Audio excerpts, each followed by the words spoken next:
Welcome back sa ating channel and welcome to Ada React. So for today's video guys, another scary reaction video pa rin tayo. At dito naman tayo kay Sir Crips.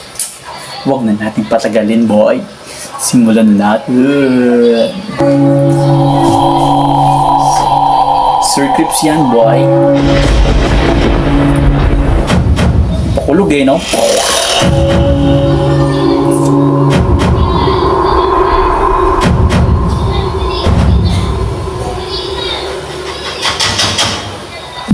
Live stream.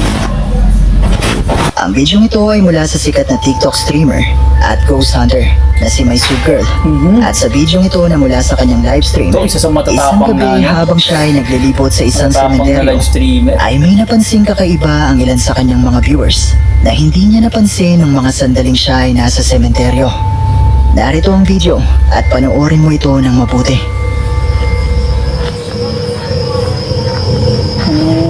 Gogi, di ko kaya siguro to boy.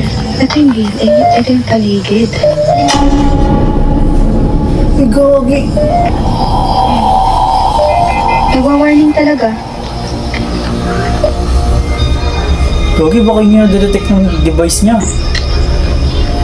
Nag-blurred. Oh, Klaro yun boy, parang naglalakad sa doon sa kabila. Mula sa bahaging ito ng kanyang livestream, lingid sa kanyang kaalaman, ay may nakunan pala ang kanyang camera sinusundan na siya, isang no? imahe na animoy isang tao na naglalakad sa dilim at walang kahit Parang anong dalang sinusundan ilaw. siya Gogi. Pero walang katawan. Parang damit lang. Ay pucha, Gogi. Gogi, hindi visible yung balat ba yun? Ayon kay May Sweet Girl ay likuran na ito ng nasabing sementeryo at bagamat hindi siya sigurado kung Parang ano man walang itong nakunan Gogi, ng parang kanyang damit lang na camera, ay nakalutong. kakaiba di umano ang kanyang pakiramdam sa lugar na ito. Kung gusto niyong mapanood ang kanyang mga livestream at ang iba pa niyang mga videos, ay maaari niyo siyang bisitahin sa kanyang TikTok account na My Sweet Girl.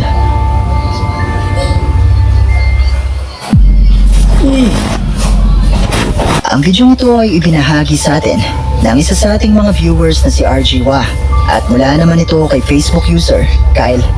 Ang video ito ay kuha isang gabi nang mapadaan sila sa isang sementeryo Ay, na kung saan habang nagbibiruan sila tungkol sa mga multo yun ang ay pangit boy. tila merong nakuna na kakaiba ang kanilang camera.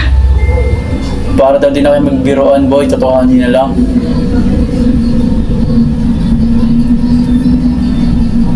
Gogi, kulipid naman yan sa gabi boy.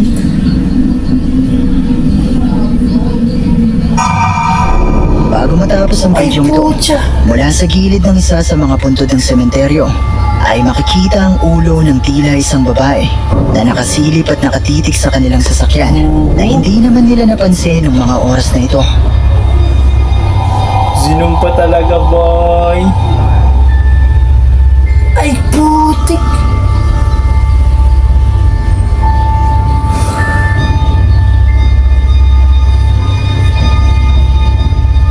Gogo, takot Base sa caption ni Kyle ay hindi siya sigurado kung ano nga ba talaga ang nakuna nila sa sementeryo ng gabing ito. Pero marami sa mga comments sa video ito ang naniniwala na posibleng isa itong multo. Pero kayo, ano sa tingin niyo ang isa ito? Creepy na mukha boy. Ang video ito ay ipinadala sa atin ng isa sa ating mga viewers na tumangging magpakilala.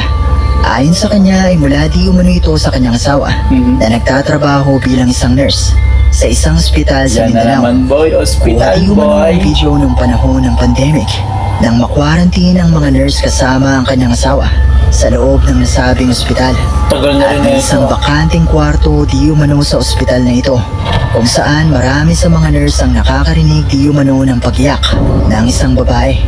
At isang araw nga nang muli nila itong marinig ay sinubukan nila itong kunan ng video. A, B, C, D. A, B, C, D. In the morning. Isang babae. At isang araw nga Nga. nang muli nila itong marinig Pakinggan nga natin ay yung tiyak, sinubukan boy. nila itong kunan ng video.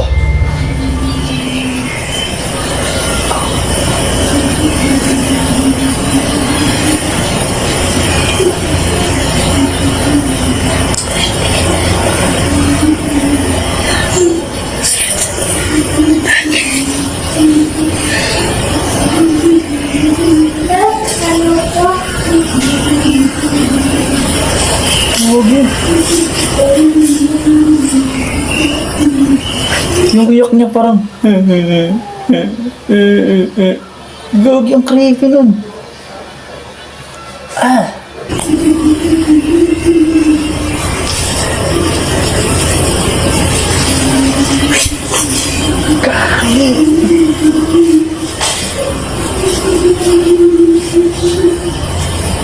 Wow, hindi ako makakatagal sa ganyan, boy.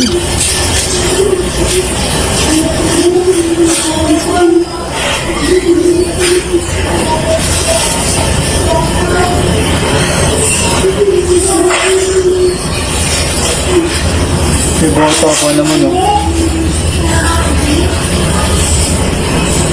Takot ko talaga dyan, boy. Huwag lang sisigaw. Mula sa bidyong ito ay maririnig nga ang di umano'y pagyak na nagmumula sa loob ng bakanteng kwartong ito ng ospital.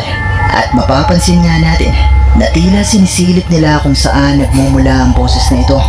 Pero ayon nga sa ating Sinisilip pa talaga, ay no? bakante ang kwartong ito.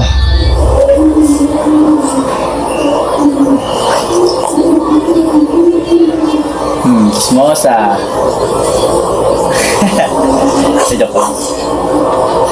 Kahit ako boy, makapagandun ako dyan eh. Gogi. Wait, napansin ko na 80% sa mga viewers ay hindi pa nakasubscribe dito sa ating channel.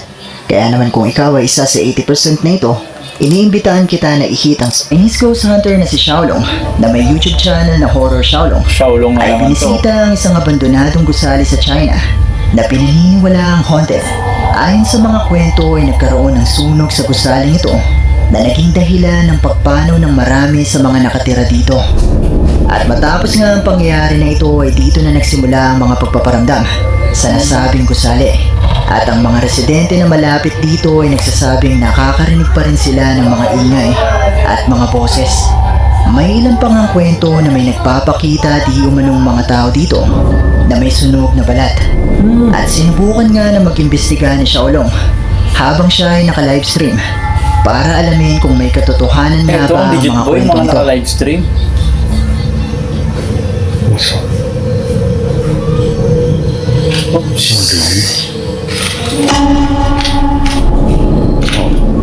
Kanina kasi 啥玩意儿？我懵了。哎， Gogi, umalis. Gogi, baka tao yun? 谁在里边啊？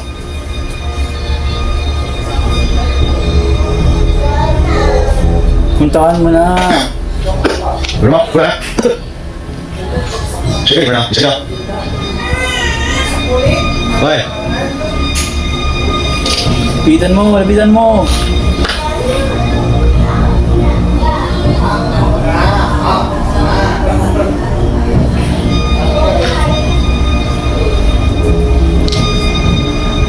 Sabay wala ang tao. Gogi.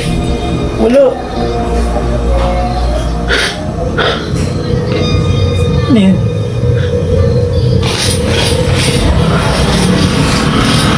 Walang tao, boy.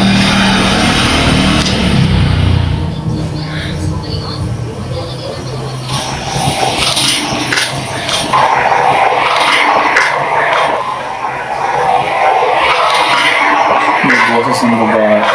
喂， Ito kasi yung part na descriptives na medyo mahaba. So, forward na lang siguro natin. Xiaolong na nasa mataas na To save time din.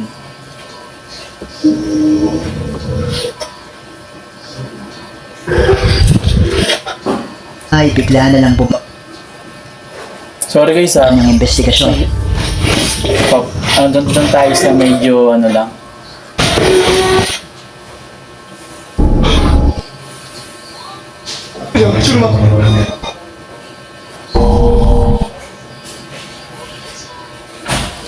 I hold you, I hold you.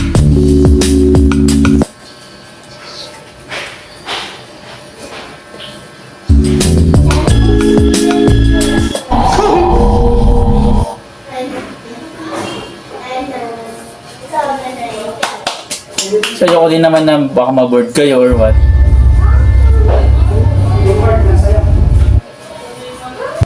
Yan, dito na tayo.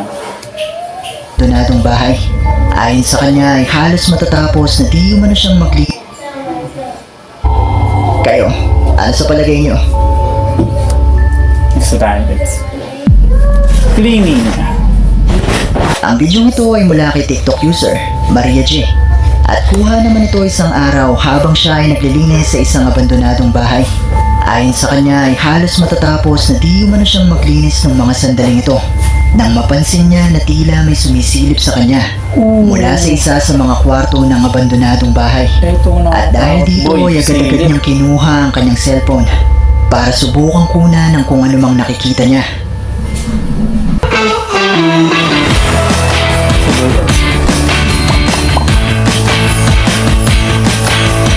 At dahil dito ay agad-agad niyang kinuha ang kanyang cellphone para subukan kunan ng kung anumang nakikita niya.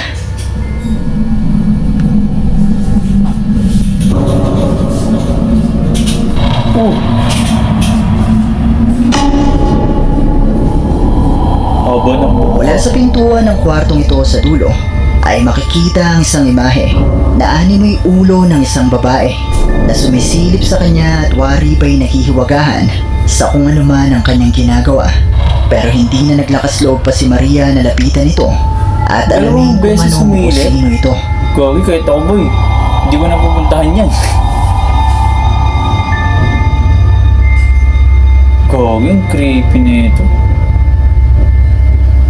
Pero ba kaya tao lang, no?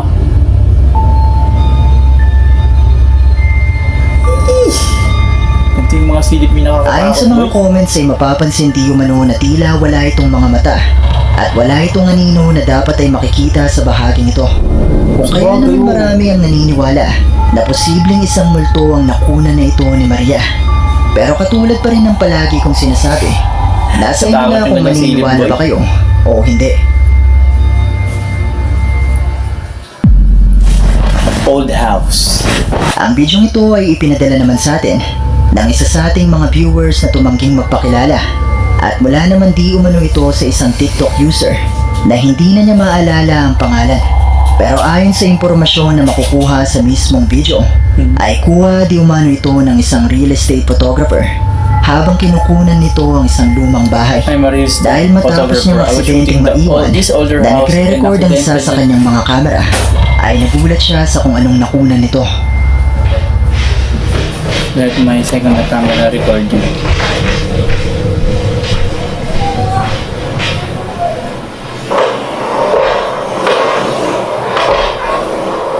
Ito yung lakad dyan. Oh, gogi! Sa umpisa ng video ay makikita natin ang nasabing photographer na siyang may-ari ng bidyong ito na bumababa sa hagdan. Pero matapos nito ilang segundo lang ang lumipas ay makakarinig na ng mga yabag. At maya-maya pa nga ay makikita ang animoy isang anino na bumababa sa hagdanan.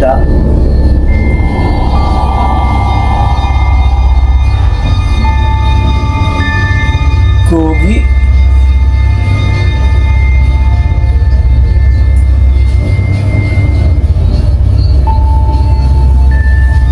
Ayon sa ating sender ay mag-isa lang di umano ang photographer ng mga oras na ito. Kung kaya naman walang Legit ibang kaya ito, pwedeng boy. pagmulan ang anino na ito bukod sa kanya. Wala na akong kukuha Pero ng bahay posible na nga yun, boy. kaya na isa itong multo. Kayo na ang bahalang humusga. At dito na nagtatapos ang ating video. Kung nagustuhan mo ang video ito, So, yun lang guys. Pagpasensya na lang guys kung medyo skip natin yung kay Xiaolong. Kasi, siyempre, ano kasi siya case mahaba. So, baka mamaya ma-board kayo, di ba? So, yun lang guys. Sana gusto niyo itong reaction video natin. At huwag niyo kalimutan mag-subscribe sa aming channel. So, yun lang at salamat!